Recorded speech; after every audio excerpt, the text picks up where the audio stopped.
अस्सलाम वालेकुम नाज़रीन प्रोग्राम लाइव लाइन साण करे तव्हांजो मेज़बान डॉक्टर वाहिद बशपवान हाज़िर आहे। नाज़रीन तव्हां ख़बर अथनि प्रोग्राम में असां तव्हांखे मुख़्तलिफ़ बीमारियुनि जी ॼाण ॾींदा आहियूं। मुख़्तलिफ़ महिमान डॉक्टर असां सां गॾु हूंदा आहिनि। अॼु जेका असां ॻाल्हि ॿोल कंदासीं उहा मसाने जे गुदूद बाबति तव्हांखे ॼाणींदा। प्रोस्टेट छा आहे ऐं उन जूं बीमारियूं कहिड़ियूं आहिनि। ॿियो अॼुकल्ह वॾियूं इन में बीमारियूं थियनि थियूं। मुख़्तलिफ़ माण्हू इन में जेके थिए डॉक्टर वटि अचनि था त असांजे पेशाब में रुकावट आहे, असांखे मसाने जे मथां सूरु आहे, असांखे काफ़ी तकलीफ़ आहे, बार बार पेशाब थो अचे। त प्रोस्टेट आहे छा, उन जूं बीमारियूं कहिड़ियूं आहिनि, उनजे इलाज कहिड़ा तरीक़ा आहिनि, छा दवाउनि सां इहो मरीज़ ठीकु थी सघे थो या इन जी सर्जरी करणु घुरिजे।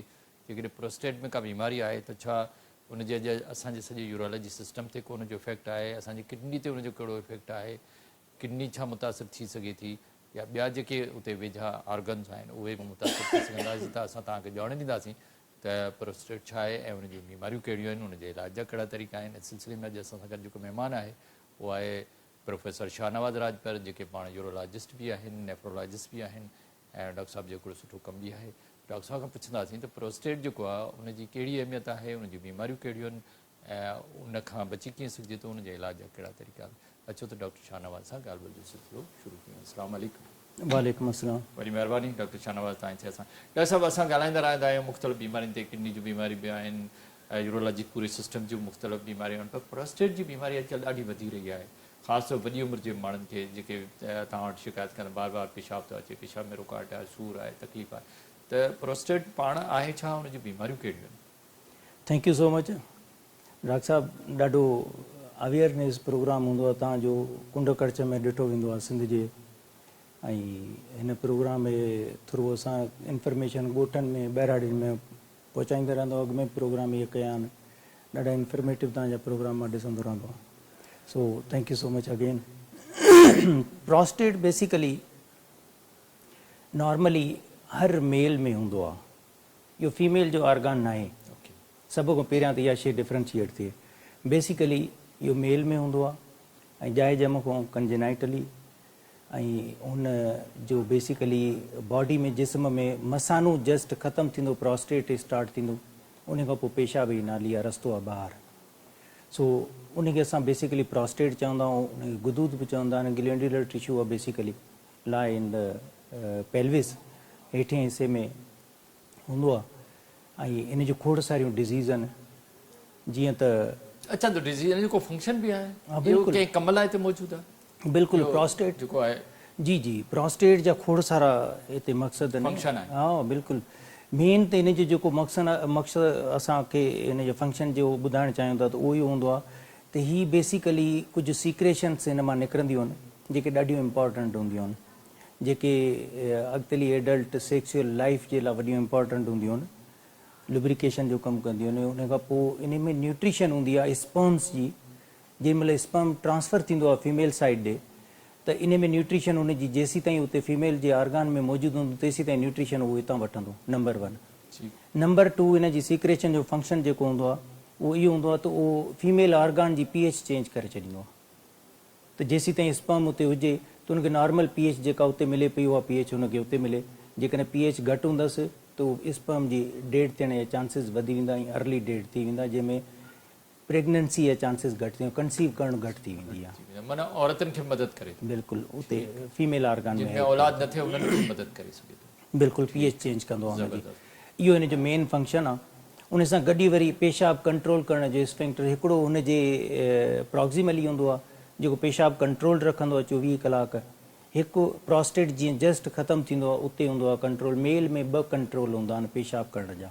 हिकिड़ो ब्लैडर नेक असां चवंदा आहियूं जेको before prostate just starting the prostate, second is at the apex मतिलबु just end of the prostate, second हुनजो कंट्रोल हूंदो आहे। इहो हुनजो फंक्शन आहे। अच्छा इन खां अलावा को हार्मोन वगैरह को ॿियो हार्मोन वगैरह कुझु न? मेन फंक्शन इहो ई अथसि। अच्छा कहिड़ियूं बीमारियूं थी सघनि थियूं? ॾिसो बीमारियूं it's depend upon the age of the patient. अच्छा इम्पॉर्टेंट आहे जेको असां हिते इहो क्लियर कयूं त जीअं नंढपिण में प्रोस्टेट जी डिज़ीज़ सेपरेट आहे। अच्छा एडल्ट में बिल्कुलु पॉसिबल आहे थी सघे, एडल्ट में सेपरेट आहे। अच्छा ऐं उन खां पोइ ओल्ड एज में सेपरेट आहे। ॿारनि में कहिड़ियूं बीमारियूं? ॿारनि में ॾिठो वञे हिन में त प्रोस्टेट जो रियरली थींदो आहे त absent of prostate, congenital anomalies of the prostate. ठीकु आहे हिकु इहो। उन खां पोइ अचो तव्हां एडल्ट ग्रुप में। एडल्ट ग्रुप इट मीन्स त 16 अप टू द 40 या 50 एज ग्रुप जेको आहे इहो विचूं एज ग्रुप जेको आहे इन जूं डिज़ीज़ जेके आहिनि प्रोस्टेट जूं उहे सेपरेट आहिनि मोस्टली इन्फेक्टिव डिज़ीज़ हूंदियूं आहिनि अच्छा इन्फेक्शन कोन्हे बिल्कुलु उहो कैटेगराइज़ कयो वेंदो आहे त इहे कहिड़ी कहिड़ियूं हुन में डिज़ीज़ थी सघे वायरल इन्फेक्शन थी सघे थो बैक्टीरियल इन्फेक्शन थी सघे थो इन्फ्लेमेटरी इन्फेक्शन थी सघे थो खोड़ सारा इन्फेक्शन सेक्सुअल ट्रांसमिटेड डिज़ीज़ जेके हूंदियूं आहिनि उहे बि थी सघे उहे बि इन प्रोस्टेट जूं उहे बि थी सघनि थियूं खोड़ सारियूं मतिलबु डिज़ीज़ इन में आहिनि जेके इन में specially in this age group में थींदियूं ठीकु आहे इन खां पोइ आहिनि उन खां पोइ अची वञो ओल्ड एज में त ओल्ड एज में इन जूं ॿिनि क़िस्मनि जूं मेजॉरिटी डिज़ीज़ थींदियूं आहिनि हिकु त हिन जो नॉर्मली एज रिलेटेड इनलार्जमेंट जेका बिनाइन हूंदी आहे ऐं असां उन ते वॾो पेशेंट्स स्ट्रेस वठंदा आहिनि त साईं हीउ ट्यूमर थी वियो हीउ कैंसर थी सघे थी ईअं थी सघे थो न हर कंहिं पेशेंट में कैंसर न थींदी आहे माना 40 साल खां पोइ इहो थी सघे 40 रेयरली 40 साल खां पोइ हूंदो आहे 50 खां पोइ इनलार्जमेंट शुरू थींदो आहे कुझु पेशेंट्स में अर्ली इनलार्जमेंट थींदी आहे साइज़ वधी वेंदी आहे कुझु पेशेंट्स में स्लोली ऐं ग्रेजुअली थींदो आहे कंजनाइटली हूंदो आहे उनजी जीन ते या उनजी फैमिली हेरिडिटी ऐं उन्हनि ते डिपेंड थो करे सही हिकु त बेनाइन प्रोस्टेटिक हाइपरप्लेजिया जेका एज रिलेटेड आहे उन सां गॾु साइज़ इनलार्ज थी थिए second is a malignancy tumour सही ट्यूमर रेयर हूंदो आहे हर कंहिं पेशेंट में नथो थी सघे इनलार्जमेंट ऑफ प्रोस्टेट थिए ऐं तव्हां चओ हुनखे त हिनखे ट्यूमर आहे एक्सक्लूड असां ज़रूरु कंदा आहियूं हिन एज ग्रुप में पर ज़रूरु न आहे ठीकु आहे इन खां अलावा का ॿी बीमारी का मेन इन जी इहे ॿ डिज़ीज़ आहिनि अक्सर जॾहिं कॾहिं कॾहिं ईअं थींदो आहे राति जो त कंहिं बि मरीज़ जो पेशाब बंदि थी वियो जी थी वेंदो आहे बिल्कुलु सूर थियो पेशाब बंदि थियो मसाने खां छा उहा किडनी जी का बीमारी आहे उहा मसाने जी आहे या प्रोस्टेट जे कंहिं बीमारी जे करे पेशाब बंदि थी सघे ॾिसो इहो बि डिपेंड थो करे एज ग्रुप ते त एज ग्रुप कहिड़ो आहे ॿारनि में पेशाब बंदि थी सघे थो पैदाइशी ॿारनि जा पेशाब बंदि हूंदो आहे उन खां पोइ एडल्ट ग्रुप में बंदि थी सघे थो ओल्ड एज में बंदि थी सघे मेन असां 3 हिन में कैटेगरी में डिवाइड था कयूंसि suppose start from the childhood ॿारनि में त पीडियाट्रिक पॉपुलेशन में पेशाब छो थो बंदि थी सघे उन में congenital disease like bilateral reflux disease reflux it means regurgitation of urine towards the kidney ॿाहिरि पेशाब अचण जे बजाए ॿार जंहिं पेशाब कंदो त towards the kidney backward pressure ॾींदो गुर्दनि जी तरफ़ reason abnormalities of the congenital anatomies जेके उनजी एनाटमी नॉर्मल स्ट्रक्चर हूंदो आहे उन जी एबनॉर्मलिटी कुदरती तौर ते एनामलीज़ हा जेको ओपनिंग आहे यूरेटर जी उहो प्रॉपर जाइ ते न हुजे त उहो वापसि थी उहो वापसि कंदो ओपनिंग ओपन पई हुजे उन जे करे थी सघे न्यूरोजेनिक ब्लेडर जे करे ब्रेन डिज़ीज़ जे करे स्पाइनल कार्ड डिज़ीज़ जे करे इन्हनि जे करे बिल्कुलु इहो वापसि नंबर 1 इहो चाइल्डहुड में नंबर 2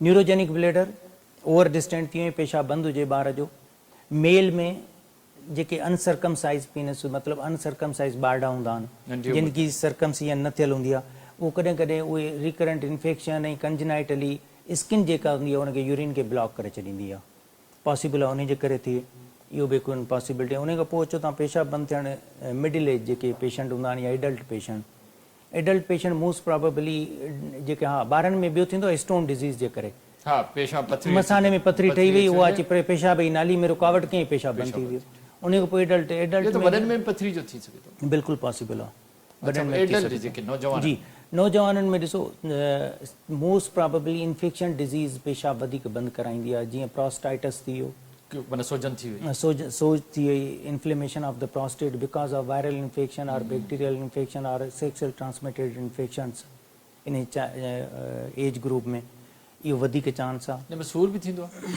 सीवियर अच्छा पेन थींदो सीवियर पेन थींदो आहे अच्छा या का पथरी अची वञे तॾहिं बि थी सघे थो हा बिल्कुलु उन जे करे बि थी सघे थो पथरी जे करे मसाने खां निकिरी अची प्रोस्टेट में या पेशाब जी नाली में रुकावट करे त पॉसिबल आहे त उहो हुते हुनजी रिटेंशन करे acute retention he or she develops severe pain पथरी जे करे ठीकु आहे अच्छा वॾी उमिरि जा जेके माण्हू हा 40 साल जा उन खां मथे हा 40 जा एंड अबोव जेको आहे इनलार्जमेंट ऑफ प्रोस्टेट उन खां पोइ सेकेंडरी स्टोन ठही वञनि हिकु त स्टोन किडनी में ठहियो उन खां पोइ पेशाब जी नाली में आयो मसाने में आयो अची हुन रुकावट कई ॿियो स्टोन ठहंदा आहिनि because of bladder outflow obstruction properly उन जो मसानो ख़ाली नथो थिए ख़ाली न थियण जे करे मसाने में जेको रेज़िड्यूअल यूरिन आहे उहो रिकरेंट इन्फेक्शन बि कंदो उहो स्टोन बि ठाहींदो उहो उनखे पेशेंट खे प्रॉब्लम्स बि कंदो मसाने जा मसइला बि क्रिएट कंदो प्रोस्टेट जा बि कंदो यूरिनरी ट्रैक्ट सॼे खे इन्वॉल्व कंदो ठीकु आहे अॻिते उन खां पोइ उन जे डायग्नोस जे लाइ असांखे खपंदो त ई बेसिकली थिए छो थो थिए इन जे करे जो रेजिडुअल वॉल्यूम थो बचे ओल्ड एज अच्छा पेशेंट अक्सर मरीज़ इहे शिकायत कंदा त साईं हर 5 मिंट खां पोइ मूंखे जेको सो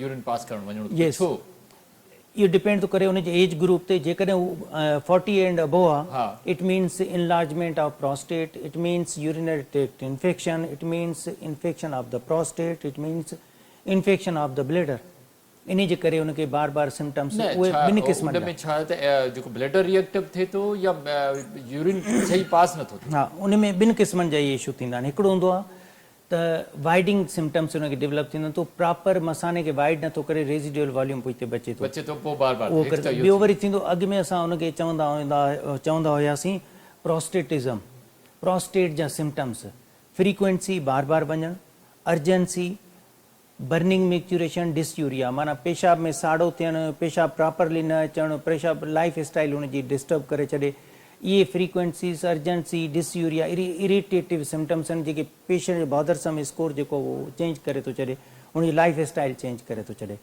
त इहे most probably because of the bladder outflow obstruction because of the structure urethra पेशाब जी नाली जो तंग थी वञणु because of the enlargement of prostate enlargement of prostate malignant or benign because of the cystitis मतलब रेजिडुअल वॉल्यूम जेको मसाने में बचे थो ऐं उहो मसाने में इन्फ्लेमेशन डेवलप थी वञे त उहे बि इहे सिम्टम्स डेवलप कंदा न त वॾी उमिरि जे माण्हुनि खे घणो इहो थींदो इन जे करे जो हुनखे प्रोस्टेटिक सिम्टम डेवलप थींदो प्रोस्टेट जी इनलार्जमेंट शुरू थी वेंदी न साइज़ वधणु शुरू थी वेंदी न त कंहिं मसाने या किडनी जी बीमारी जे करे नथो थी सघे ईअं यूरिन बार बार अचे बार बार अचणु मसाने या किडनी मसाने जी डिज़ीज़ जे करे थी सघे थो ट्यूमर जे करे थी सघे ब्लेडर जी इन्फ्लेमेशन जे करे ब्लेडर स्टोन जे करे थी सघे थो ब्लडर रिएक्टिव जे तरह बिल्कुलु ओवर एक्टिव ब्लेडर जे करे बिल्कुलु पॉसिबल आहे ऐं किडनी जी कंहिं डिज़ीज़ जे करे बि थी सघे थो किडनी जे डिज़ीज़ जे करे बि अची सघे पॉलीयूरिया थींदो आहे पेशाब तमामु घणा अचे डायबिटिक स्पेशली शुगर डेवलप थी वञे शुगर थियण जे करे तव्हांखे पहिरां हींअर त खणी टेस्ट थियणु प्रीवियसली को इन्वेस्टिगेशन न थींदी हुई शुगर लाइ शुगर कीअं डायग्नोस कंदा हुआ कुझु सिम्टम्स हूंदा हुआ पेशेंट त बाबा घणा चकर पेशाब ॾींहं में करी राति में करे उन खां पोइ बुख कीअं थी लॻे उन खां पोइ पेशाब जिते करे थो उते ॾिसंदा हुआ त जीत वग़ैरह गॾु थियनि हाणे त एडवांस आहे इन जे करे डायग्नोस अर्ली थी थो वञे हुनखे डायग्नोस करे था वठनि सो इहे डायबिटिक जे करे थी सघे थो डायूरेटिक्स कुझु ड्रग्स आहिनि जेके असांखे इहे पेशाब बार बार कराईंदियूं आहिनि लाइक डायूरेटिक जेके पेशाब घणो कराईंदियूं आहिनि थी सघे थो पेशेंट डायूरेटिक ड्रग्स ते हुजे उन जे करे थी सघे थो अच्छा इन करे थी सघे अच्छा ॿियूं कहिड़ियूं हाणे मतिलबु जेकॾहिं असां चऊं त भई प्रोस्टेट जी जेकॾहिं का प्रॉब्लम आहे त उहा छा सॼे असांजे जेको जेनेटल सिस्टम आहे उनखे इफेक्ट करे सघे थो बिल्कुलु मेल में ॾिसो इहो तमामु घणो प्रॉब्लम करे थो प्रोस्टेट जेको आहे बेसिकली ॾिठो वञे त हू टोटली आउटफ्लो ईअं सम्झो त हिकिड़ो चौकीदार जी दरवाज़े ते वेठो हुजे हा सही आहे उन ते डिपेंड थो करे यस उन ते डिपेंड थो करे त तव्हांखे केतिरी परमिशन थो ॾिए ॿाहिरि निकिरण जी थी सघे थो बंदूक सां वेठो तव्हांखे अलो नथो करे इट मीन्स की इनलार्जमेंट प्रोस्टेट इज़ सेम तो पर पेशाब ॿाहिरि तव्हांखे अलो नथो करे तव्हां पूरो मसालो कहिड़ा उनजा साइड इफेक्ट उनखे इनिशियली स्टार्ट फ्रॉम द जेके असां lower urinary tract symptoms discuss कए इहे डेवलप कंदो उन खां पोइ इन्फेक्शन डेवलप कंदो यूरिनरी ट्रैक्ट इन्फेक्शन उनखां प्रोस्टेट सेफ इन्फ्लेमेशन डेवलप कंदो प्रोस्टाइटस उनखे चवंदा आहियूं उहो डेवलप करे सघे थो उन खां पोइ ही किडनी खे इन्वॉल्व करे सघे थो नेफ्रॉन ते बि इफेक्ट करे बिल्कुलु करे सघे थो जॾहिं तव्हांजो हिकिड़ो नॉर्मल फिनामिना खां हटी करे जॾहिं डेवलपमेंट शुरू थींदी इनलार्ज प्रोस्टेट उन ओवर डिस्टेंट ब्लेडर कयो बैक प्रेशर ॾिनई किडनीज़ जे तरफ़ किडनीज़ जेके यूरिन ठाहिनि पियूं त उन्हनि जो हेठि अचणु हिकिड़ी नॉर्मल नेचुरल कुदरती जेका शइ उहा ईअं हूंदी आहे त जेको हमेशह असां चवंदा आहियूं सिंधीअ में त बाबा पाणी हमेशह हेठां ई तरफ़ ईंदो आहे किडनी जी पेल्विस खां यूरेटर जो प्रेशर घटि थींदो त उहो यूरिन किडनी जी पेल्विस मां निकिरी यूरेटर में ईंदो यूरेटर जे प्रेशर जो जेॾीमहिल प्रेशर मसाने खां वधंदो हूंदो ऐं मसाने जो प्रेशर घटि थींदो त उहो यूरिन यूरेटर खां टुवर्ड्स मसाने जी तरफ़ अचणु शुरू थींदो त जेकॾहिं तव्हांजे मसाने जो प्रेशर वधीक आहे उन खां पोइ तव्हांजो मसाने जो प्रेशर एतिरो वधीक आहे यूरेटर बि हुनखे मेंटेन नथो करे सघे इट मीन्स रिफ्लक्स डेवलप शुरू कंदो उन खां जॾहिं पेल्विस खां प्रेशर हिन जो यूरेटर जो वधी वेंदो त यूरिन उते होल्ड करणु शुरू कयो इट मीन्स मसानो ओवर डिस्टेंट उन खां पोइ गुर्दे जी नालियुनि जी सोज शुरू थी वेंदी गुर्दे जी नालियुनि जी सोज खां पोइ तव्हांजे किडनीज़ ते इफेक्ट पवंदो जेके हाइड्रोनेफ्रोटिक अल्टीमेटली यूरिन ठाहिणु छॾे ॾींदियूं हाइड्रोनेफ्रोसिस थींदी जंहिंखे असां रीनल फेलियर चवंदा आहियूं जेके गुर्दा फेल थी वञनि इहो which is the one main cause of the renal failure is a enlarged prostate in old age patients. त तव्हां छा सम्झो त हिन वक़्तु जेको असां वटि प्रोस्टाइटिस जी बीमारी घणी परसेंट पई हले? प्रोस्टाइटिस ॾिसो ओल्ड एज में ॾाढी रेयर आहे. प्रोस्टाइटिस यंग एज पेशेंट्स जी डिज़ीज़ आहे. न माना ॿारनि खां वठी हिन वक़्तु यंग एज जी ॿुधायूं थो. तव्हां सम्झो त बीमारी इहा वधी रही आहे? पहिरीं त शइ इहा आहे त असां वटि कंहिं बि क़िस्म जी हिन वक़्तु ताईं पाकिस्तान में स्पेशली कहिड़ियूं स्टडीज़ मेजॉरिटी हॉस्पिटल्स में कंडक्ट न थींदियूं आहिनि. त बाबा असां वटि परसेंटेज हिन टाइम ते पाकिस्तानी रेयर हा हिन वक़्तु डिज़ीज़ इहा तमामु घणी आहे. माना अक्सर हर माण्हू शिकायत करे. बिल्कुलु हर शिकायत. छा इन जेका इन्वेस्टिगेशन आहे त इहो प्रोस्टेट जी कीअं डायग्नोज थिए त इहा जेका डिज़ीज़ आहे पेशाब न पियो अचे या सूर आहे, छा किडनी जी बीमारी आहे, छा या असांजे ब्लडर जी बीमारी आहे, छा असांजे कंहिं ॿिए सिस्टम जी बीमारी आहे या इहा प्रोस्टेट जी बीमारी आहे? इन लाइ को ख़ासि इन्वेस्टिगेशन आहिनि? Yes, it's a very important question. Start from the investigation divide कई वियूं आहिनि. जेके बेसिक इन्वेस्टिगेशन आहिनि स्पेसिफिक बेसिक इन्वेस्टिगेशन रूटीनली असांखे करणु घुरिजे. CBC ॾिसी वरिती, ब्लड लेवल केतिरी आहे, उन में इन्फेक्शन केतिरो आहे, TLC केतिरा वधियल आहिनि, प्लेटिलेट कीअं आहिनि, उहे CBC में ॾिठी. अचो यूरिन DR ते असां उनजी pH ॾिसंदासीं, लिकोसाइड्स ॾिसंदासीं, उन में RBCs ॾिसंदासीं, बैक्टीरियाज़ ॾिसंदासीं, क्रिस्टल्स ॾिसंदा. त उन में कहिड़ा कहिड़ा पैरामीटर्स ख़राबु आहिनि यूरिन DR में. हमेशह असां हिकु इन्वेस्टिगेशन खां जंप कंदा आहियूं ॿी इन्वेस्टिगेशन. जेकॾहिं उन में प्रॉब्लम आहे यूरिन DR में त असां यूरिन कल्चर सेंसिटिविटी थींदी आहे, उहा असांखे 48 कलाकनि ते उहा ॿुधाईंदी त बाबा हिन में बैक्टीरिया आहे, which type of bacteria and which drug effect on that bacteria. त उहो कहिड़ो बैक्टीरिया तव्हांजो आहे ऐं उन ते दवा तव्हांजी कहिड़ी इफेक्ट, उहो कल्चर ऐं सेंसिटिविटी में असांखे मिली वेंदो आहे. उनजो मेन टूल जेको इन जो इन्वेस्टिगेशन जो उहो अल्ट्रासाउंड आहे असां वटि. त अल्ट्रासाउंड असांजी किडनी जी सोच ॿुधाए छॾींदो. उनखां मसाने जो प्री वाइड पोस्ट वाइड माना पेशाब करण खां पहिरियां पेशाब करण खां पोइ ॿुधाए छॾींदो. प्रोस्टेट जो असांखे डिज़ीज़ ॿुधाए छॾींदो. बाबा हिन में प्रोस्टेट जी साइज़ छा आहे, उन कंसिस्टेंसी छा आहे, इहा मिली वेंदी. ऐं जेका मेन यूरिन DR में इम्पॉर्टेंस आहे उहा ॾाढो इम्पॉर्टेंट जेका असां हिते डिस्कस कंदासीं. त collection of the sample collection कीअं कजे. अक्सर असां वटि जेको चवंदा आहिनि बाबा क्रिएटिनिन यूरिया ज़रूरु करायो. हिकिड़ो में इन जो सबबु छा आहे या छो कराईंदा? पर डॉक्टर साहब तव्हां सां ॻाल्हियुनि जो सिलसिलो जारी आहे. वक़्तु हिकिड़े नंढे वक़्फ़े जो नाज़रीन वठंदा हिकिड़ो नंढो वक़्तु.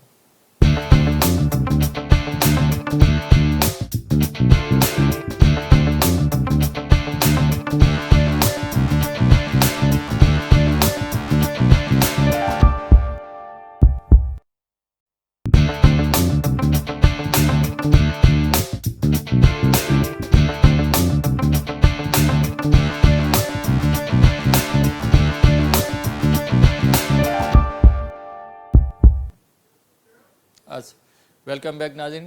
असां सां गॾु आहे डॉक्टर शाहनवाज़ राजबर. असां उन सां ॻाल्हि ॿोल करे रहिया आहियूं. उनखां पुछो त जेकॾहिं का प्रोस्टेट जी बीमारी आहे त उनजी इन्वेस्टिगेशन ख़ासि तौर ते अक्सर डॉक्टर हिकिड़ी शइ लिखंदा यूरिया क्रिएटिनिन. त यूरिया क्रिएटिनिन मां वक़्फ़े सां पहिरीं बि तव्हां खां पुछो यूरिया क्रिएटिनिन छो कराईंदा आहियो, उन में छा ॾिसंदा आहियो? यूरिया क्रिएटिनिन बेसिकली असांजी बेसिक टेस्ट आहे. उन में छा ॾिसंदा? उन में असां उनजी लेवल ॾिसंदा आहियूं त नॉर्मल लेवल खां किथे वधीक न हुजे. जीअं CBC ब्लड जी लेवल ॾिठे, ब्लड जी लेवल नॉर्मली केतिरी आहे, हिन में कीअं आहे, घटि आहे या वधि आहे, ईअं ई यूरिया क्रिएटिनिन ॾिसबो आहे. या की टेस्ट ईज़ी आहे, ब्लड मां थींदी की टेस्ट आहे. बिल्कुलु बेसिक न डायग्नोसिस न आहे, बेसिक इन्वेस्टिगेशन आहे to help the other disease. न जेकॾहिं क्रिएटिनिन वधीक आहे, यूरिया वधीक आहे त माना बीमार आहे. हा बिल्कुलु हुनखे प्रॉब्लम आहे.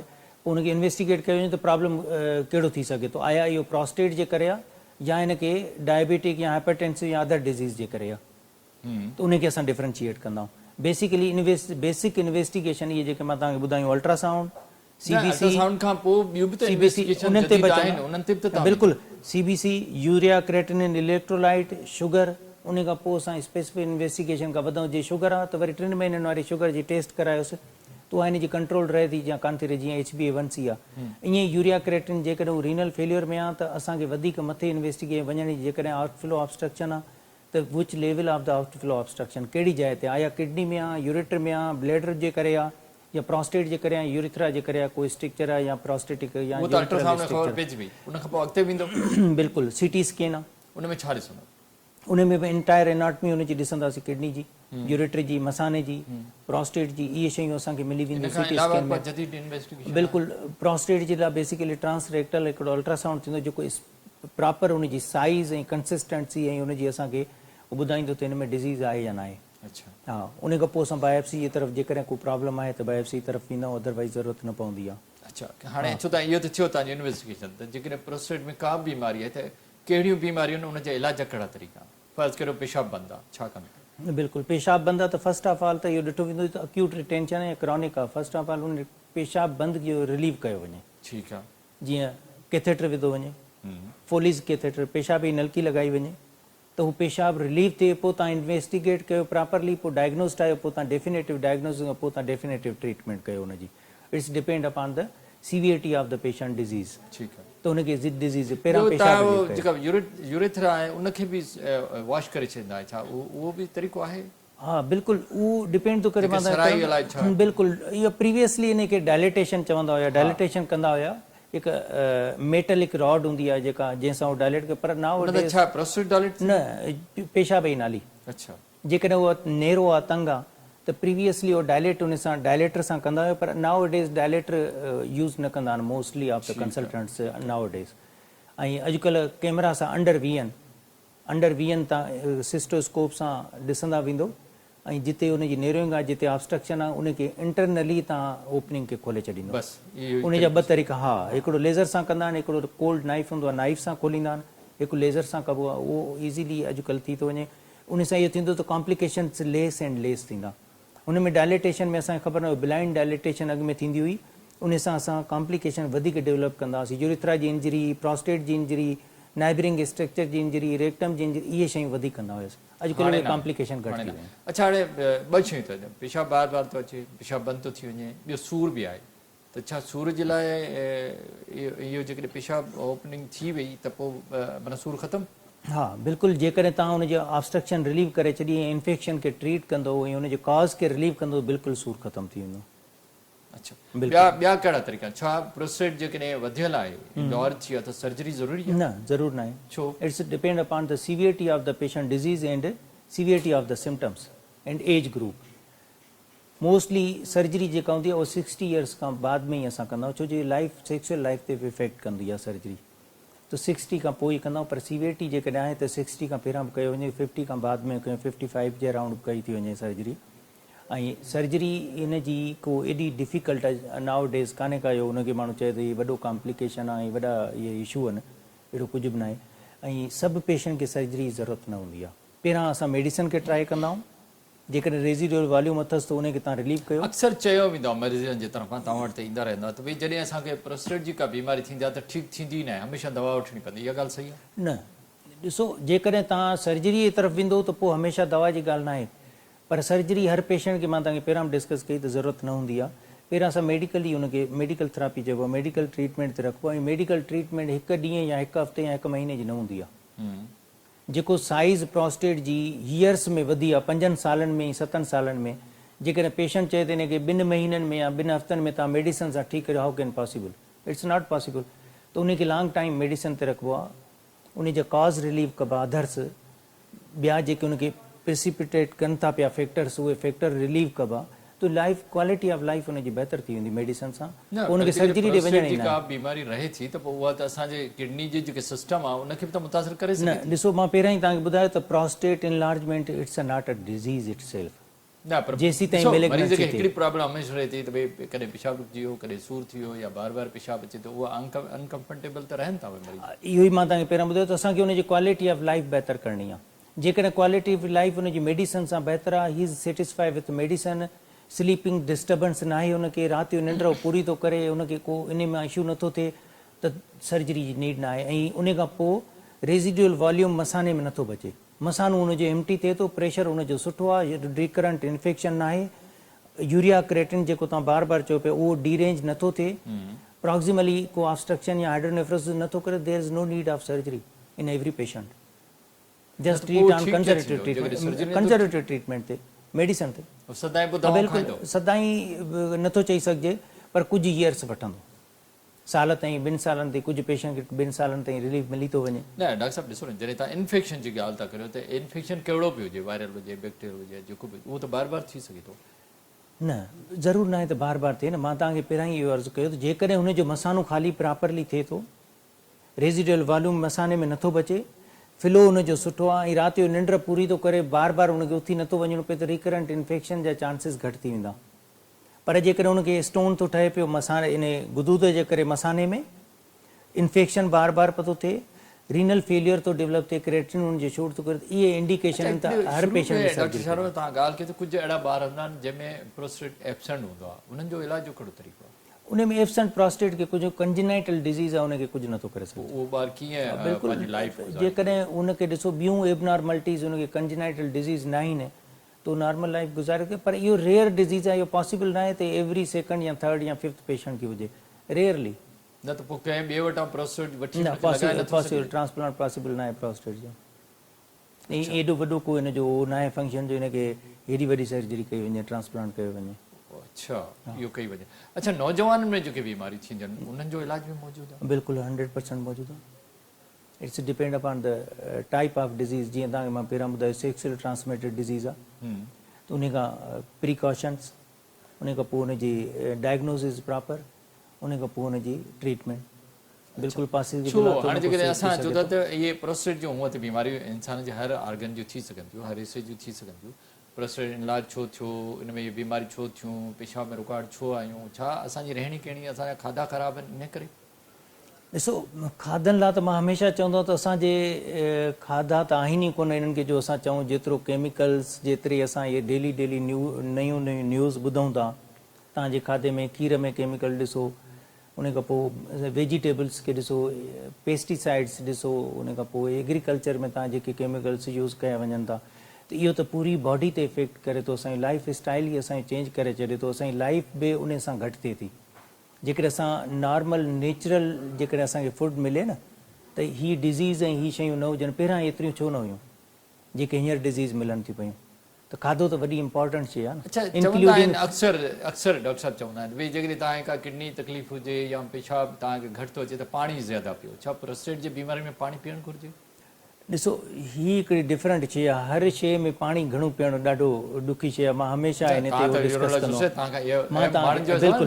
असां वटि आम माण्हू किडनी जी बीमारी हुजे, मसाने जी या प्रोस्टेट जी, उन में डिफरेंस न कंदा आहिनि। हा, सभिनी बीमारी ॾाढो इम्पोर्टेंट आहे, डिफरेंट न करे। बिल्कुलु इहो ईअं आहे त जेसीं ताईं तव्हांखे डायग्नोस नथो थिए न त कॉज़ छा आहे तव्हांजो इन डिज़ीज़ जो, ऐं तव्हां पेशेंट खे चई, तव्हां हर कंहिंखे चयो, डायलिसिस जे पेशेंट खे चई छॾींदा, खोड़ सारा पेशेंट ॿुधाईंदा, से मुंहिंजे पाड़े में हिकिड़े पेशेंट खे प्रॉब्लम थियो गुर्दनि जो, हुन तमामु घणो पाणी पीतो, आहिस्ता आहिस्ता बहितर थी वियो। पर न, हुनजो पाणी जेको पेशेंट रीनल फेलियर में वञे थो पियो, त उन जी किडनी जॾहिं कमु छॾीनि थियूं त उहो पाणी रिटेन पियो थियूं कनि बॉडी में, उहो तव्हांजा वेस्ट प्रोडक्ट बॉडी में रिटेन थियूं कनि पियूं। जेकॾहिं तव्हां पाणी वधीक ॾींदो उनखे, त अञा वधीक उनखे सीवियरिटी ऑफ डिज़ीज़ थींदी। उनखे पाणी घटि ॾियणो आहे, पाणी घटि ईअं ॾियणो त हुन ते डिपेंड थो करे त हुन आउटपुट केतिरो आहे, जेतिरो यूरिन आउटपुट अचे थो ओतिरो उनखे उहो वठिणो आहे।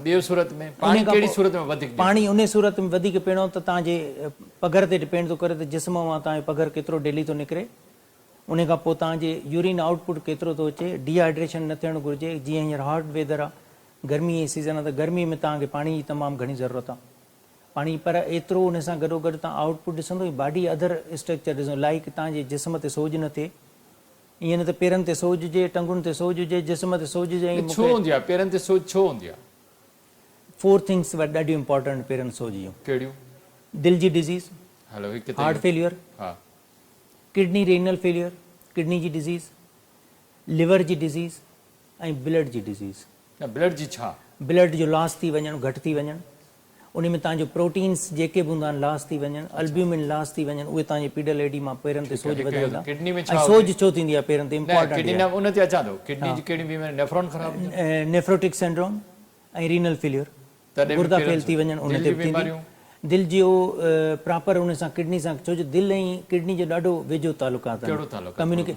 जेकॾहिं ब्लड प्रेशर तव्हांजो घटि हूंदो त किडनी यूरिन घटि ठाहींदी, तव्हांजी बॉडी में फ्लूइड रिटेन थींदो। ब्लड प्रेशर वधीक हूंदो त उहो किडनी जे नेफ्रॉन खे डैमेज कंदो, उन जे करे बि तव्हांजे नेफ्रॉन खे डैमेज करण खां पोइ रीनल फेलियर थींदो, उहो सोज कंदो, उहो बॉडी में रिटेन कंदो फ्लूइड, वेस्ट प्रोडक्ट उहे बि रिटेन करणु शुरू। ब्लड प्रेशर जे करे जी बिल्कुलु थींदियूं। ब्लड प्रेशर हाइपरटेंशन जे करे जेको ब्लड प्रेशर आहे उन जे करे किडनियूं ख़राबु थींदियूं, किडनी जे करे ब्लड प्रेशर थींदो, ॿई शयूं थींदियूं आहिनि। जेकॾहिं हुनजी रीनल फेलियर अदर कॉज जे करे आहे, सपोज़ हिकिड़ो रीनल फेलियर इनलार्ज प्रोस्टेट जे करे आहे, ऐं ब्लैडर आउटफ्लो ऑब्स्ट्रक्शन जे करे आहे, स्टोन डिज़ीज़ जे करे रीनल फेलियर डेवलप थी वियो त उहो हाइपर टेंशन कराए सघे थो।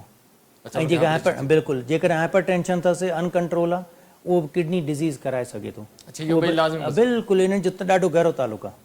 त पोइ अहिड़ा मरीज़ छा कनि? अहिड़ा मरीज़ पंहिंजे as soon as possible early diagnosis थियणु घुरिजे। हिन में रूटीन ब्लड प्रेशर आहे, अगरि दवा सिर्फ़ु वठणु प्रॉपरली उनजो हल न आहे न, उनखे मैनेज करे उन ब्लड प्रेशर पंहिंजो चेक करे। ब्लड प्रेशर चेक करणु अॼु कोई एॾो वॾो मसइलो न आहे, अॼुकल्ह घर में मशीन मिले थी, सुबुह जो शाम जो घटि में घटि 2 चकर ब्लड प्रेशर पंहिंजो नॉर्मल रहे थो त उहो डिज़ीज़ डेवलप न कंदो। पोइ किडनी जो इलाज करणु घुरिजे न, पोइ ज़रूरत न आहे हुनखे। अच्छा, दवाउनि जे करे जेके ब्लड प्रेशर जूं या किडनी जी दवाऊं खाइण जे करे बि छा पेरनि ते सोज थी सघे थी? कुझु डिज़ीज़ आहिनि अहिड़ियूं जेके तव्हांजे पेरनि ते सोज कराइनि थियूं, मेडिसन जेके तव्हांजे पेरनि ते जेके कराए सघनि थियूं पॉसिबल आहे, उहे तव्हांजी किडनी जी डिज़ीज़ डेवलप करे सघनि थियूं। बिल्कुलु जॾहिं बि किडनी जो प्रॉब्लम हुजे न त मोस्टली डिज़ीज़ में किडनी जी में ॾाढियूं स्पेसिफिक मेडिसिन वठिबियूं आहिनि। उहे मेडिसिन वठिबियूं आहिनि जेके लिवर जे तरफ़ां निकिरनि। जेके ब्लड प्रेशर में दवाऊं वठनि उहे बि त कंदियूं आहिनि। उहे बिल्कुलु इहो ई मां चवां थो त 2 क़िस्म हूंदा आहिनि। जेका बि शइ मां पाणी में पीअंदुमि न त पाणी जेसीं ताईं जिस्म में उहो निकिरंदो न तेसीं ताईं मुंहिंजे लाइ उहो नुक़सानकार आहे। सही आहे। त मेडिसिन जेका बि तव्हां वठंदो जेसीं ताईं जिस्म में एक्सक्रिएट न थिए, निकिरे न बॉडीअ में ॿाहिरि, तेसीं ताईं नुक़सानकार आहे। त जेकॾहिं रीनल फेलियर हुजे, गुर्दनि जी डिज़ीज़ हुजे त मेडिसिन उहा वठो जेका तव्हांजे लिवर मां जिस्म मां ॿाहिरि निकिरे। इहे ॾाढियूं जेकॾहिं लिवर डिज़ीज़ ऐं किडनी तव्हांजूं सही आहिनि त हमेशह मेडिसिन उहे वठो जेके किडनी खां ॿाहिरि निकिरनि। न जेके ब्लड प्रेशर जी दवाऊं वठे थो त उहे बि वठनि न, उहे कुझु ॿुधायमि त को 1-2 ड्रग आहे अहिड़ी जेका किडनी, अदरवाइज़ किडनी ते इफेक्ट न कंदी आहे हाइपर टेंशन जी। अच्छा, हाणे जेकॾहिं प्रोस्टेट जी सर्जरी कराए छॾिजे इनलार्जमेंट में या का ट्यूमर में त पोइ बसि उहो मरीज़ ठीकु थी वेंदो? बिल्कुलु पॉसिबल आहे। उहो बिल्कुलु उनजी जेके सिम्टम्स आहिनि, लाइफ स्टाइल बहितर थी वेंदो, उहो बहितर थी वेंदो। बचाव जा कहिड़ा तरीक़ा आहिनि त इहा बीमारी थिए ई न? ॾिसो, मां पहिरियों ई चयो त हीअ डिज़ीज़ न आहे, हीअ एज रिलेटेड शइ आहे। बचाव इन में मरीज़ त अचनि था ॾिसो न। त मां त चवां त हीअ एज रिलेटेड डिज़ीज़ आहे। एज रिलेटेड इहे हार्मोनल चेंजिस आहिनि जेके प्रोस्टेट खे वधाईंदियूं। तव्हां उनखे रोके नथा सघो त कुझु अहिड़ियूं ड्रग्स वठो। दवाऊं इन जे करे था ॾियूं। बिल्कुलु एग्ज़ैक्टली मेडिसिन इन जे करे था ॾियूं। मरीज़नि खे तकलीफ़ आहे, मरीज़ डॉक्टर वटि छो वञनि? तकलीफ़ आहे तॾहिं त वञनि था। तॾहिं वञनि था। त मां इहो ई थो चवां, अर्ज़ो कयां पियो त मेडिसिन असां तॾहिं था ॾियूं जॾहिं हुनखे उहो तकलीफ़ थो करे। तकलीफ़ थो करे त मां इहो ई चवां थो उन जा 3 तरीक़ा आहिनि। त हिकु त असां हुनखे मेडिसिन सां ट्रीट कयूं। If medicine fail then go for surgery. सही आहे, ठीकु आहे। छो जो हुनजो लाइफ स्टाइल असांखे इन एज में, छो जी 60 एंड अबव जी डिज़ीज़ आहे, इन में असांखे हुनजो लाइफ स्टाइल बहितर करिणो आहे। त हुनजी लाइफ स्टाइल जो मक़सदु निंड पूरी करे, हुनखे ॿियो कोई प्रॉब्लम डिज़ीज़ न डेवलप थिए बिकॉज ऑफ द प्रोस्टेट, ऐं हुनजो लाइफ स्टाइल बहितर रहे। असांजो मेन मक़सदु जेको आहे, इंडिकेशन जेके असांखे मेन आहे त बाबा प्रोस्टेट खे ट्रीट छो था कयो? ट्रीट इन जे करे था कयूं त हीअ सेकेंडरी इन्फेक्शन न करे, बार बार किडनीज़ ते इफेक्ट न करे, अदर ऑर्गन्स इन्वॉल्व न करे, ऐं हुनजी लाइफ स्टाइल ख़राबु न करे। इहे 4 शयूं आहिनि जंहिंजे करे ज़रूरी आहे। केतिरो तव्हां सम्झो था त हर प्रोस्टेट में कैंसर जेका जीअं तव्हांजो बेनान थींदो कैंसर घटि थींदी आहे? न, कैंसर जो चांसिस वधीक? न इनलार्ज प्रोस्टेट कॾहिं बि असां हुनखे कैंसर में काउंट कंदो एक्सक्लूड ज़रूरु कंदा आहियूं। ॾिसो, कैंसर जो मक़सदु इहो आहे पहिरां त हाणे जेकॾहिं इनलार्ज जी ॻाल्हि था करे त वधे छो थो? वधे त ॿुधायोमांव त हार्मोनल चेंजिस आहिनि, उहे 60s खां पोइ मेल में जेके थींदियूं उहो इनलार्ज हुनजी कंदी प्रोस्टेट जी। ठीकु आहे। हाणे चओ था हिन पासे त बची सघे थो? बिल्कुलु। पहिरां तव्हां हुनखे पूरो कयो जेको तव्हां क्वेश्चन पुछियो त इहो हर पेशेंट में कैंसर जो। It's depend upon the work of the patient. छा मतिलबु? त हू कमु पंहिंजो करे थो, पर हू कहिड़ो कमु थो करे? आयो कंहिं फैक्ट्री में कमु थो करे, केमिकल जी में, पेट्रोल पंप ते कमु थो करे, हू कंहिं अदर रबर फैक्ट्री में कमु थो करे, ऐं ज़मीनुनि में जेके कमु था कनि पिया त उहे कहिड़ा केमिकल यूज़ था कनि पिया। इन्हनि जो वॾो रोल आहे कैंसर में। अच्छा, सॼे जिस्म ते? बिल्कुलु। स्पेशली मसाने जे कैंसर ते असां जेको इनहेल था पेट्रोल पंप जे भरमो जंहिंमें तव्हां बीहंदो त हिकिड़े स्मेल ईंदी रहंदी आहे, हर जॻह जी पंहिंजी स्मेल। उहा जेका असां इनहेल था कंदा रहूं त उन में चांसिस सीए प्रोस्टेट जा, मसाने जे कैंसर जा वधीक आहिनि, नंबर 1। उन खां पोइ तव्हां चओ फैक्ट्रीज़ में जेके केमिकल फैक्ट्रीज़ में कमु था कनि उन में इहे चांसिस वधीक आहिनि कैंसर जा बिनिस्बत आल अदर पेशेंट्स जेके आम कमु कनि था। Cigarette smoking it's a very important, जेको तव्हां इहे कैंसर जो लंग्स जो कैंसर बि कराए थो, मसाने जो कैंसर बि कराए थो, प्रोस्टेट जो बि कैंसर कराए थो।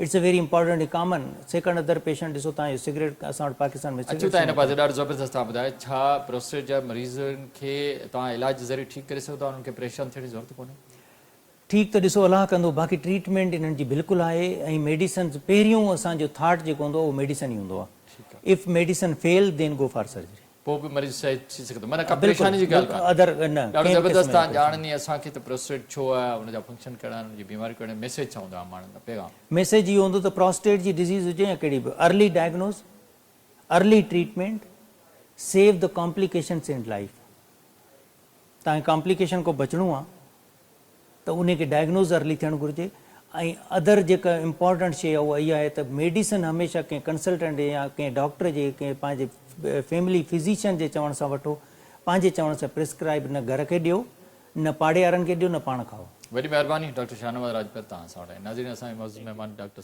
शाहनवाज़ राजपर असां सां गॾु ॾाढी ज़बरदस्त ॻाल्हि कई त प्रोस्टेट ऐं उनजी जेकी बीमारी उनजो इलाजु मौजूदु आहे पर कंहिं सुठे ऐं माहिर डॉक्टर खां इलाजु करायो दवाउनि जे ज़रिए ठीकु थी सघे थो या का एॾी वॾी बीमारी कोन्हे पंहिंजो किथे इन जूं कॉम्प्लिकेशन बि आहिनि ऐं इन जा मसइला बि आहिनि पर जेकॾहिं इलाजु सही तरीक़े सां कराइजे ऐं इलाजु सही तरीक़े सां वठिजे ऐं सुठे डॉक्टर खां वठिजे ऑपरेशन ज़रिए बि ठीकु थी सघे थो दवाउनि जे ज़रिए बि ठीकु थी सघे थो ऐं डॉक्टर साहिब जी इन्हनि ॻाल्हियुनि ते असां अमल कयो त असां बहितर ऐं सुठी ज़िंदगी गुज़ारे सघूं था इन ते प्रोग्राम लाइव लाइन जो वक़्तु पूरो थियो पंहिंजे मेज़बान डॉक्टर वाहिद बशमौर खे इजाज़त ॾींदा अल्लाह हाफ़िज़